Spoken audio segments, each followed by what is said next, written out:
and state as a secret. No, I think the award is actually a Human Rights Defender of the Year award, but it's actually a sad award because people died during the protest, so there's nothing to celebrate about this award.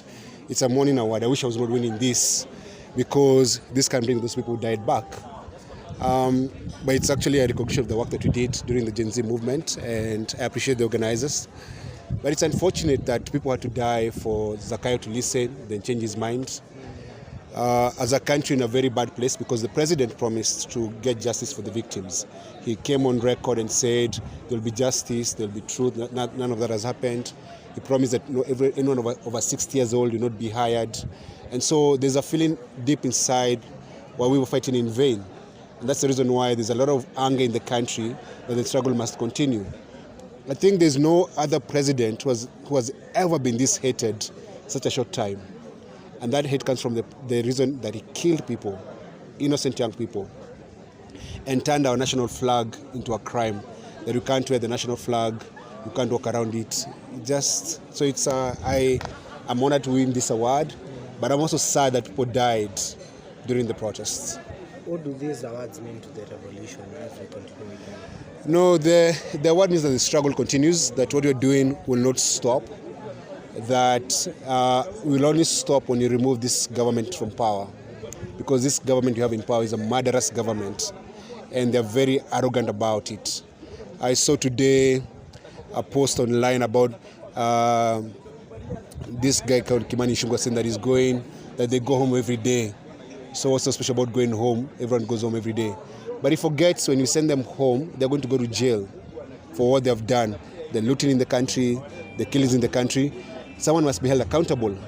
And the president may say, it's not my job, but it is his job because the buck stops at the president. At the end of the day, when you elect a president, the buck stops at the president. So we, as we say, a luta continua, the struggle continues, and must go, must go. Okay, I have a question. Yeah. After the Gen Z, after the D-Day where a lot of people died, there have been so many posters out that are going to be Mandamano or something like that, but most of them have not happened ever since this specific Tuesday. And a lot of people say maybe the government shook the movement or weighed it down. What do you have to say about it? So one of the reasons why we are not throwing people to the streets a lot is because we have a murderous government. People died in the protest, and then after the killings stopped, there's a lot of abductions. So we're talking about murder, disappearances, and abductions. So it's actually a very human thing to try and minimize the casualties and the damage. You also have to remember that when you're trying to do Nane Nane, the government locked down the entire city. The government shut down the entire city. You couldn't even come to the city.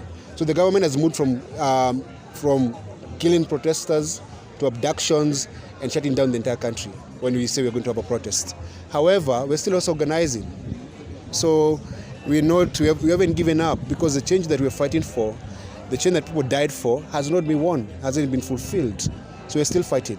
Okay, also there's this bill that is yet to be tabled in Parliament about regulations on Mandamano. Let me tell you, and the government must hear this. Let me tell you, the anger in the country is palpable. It's there. The anger is there.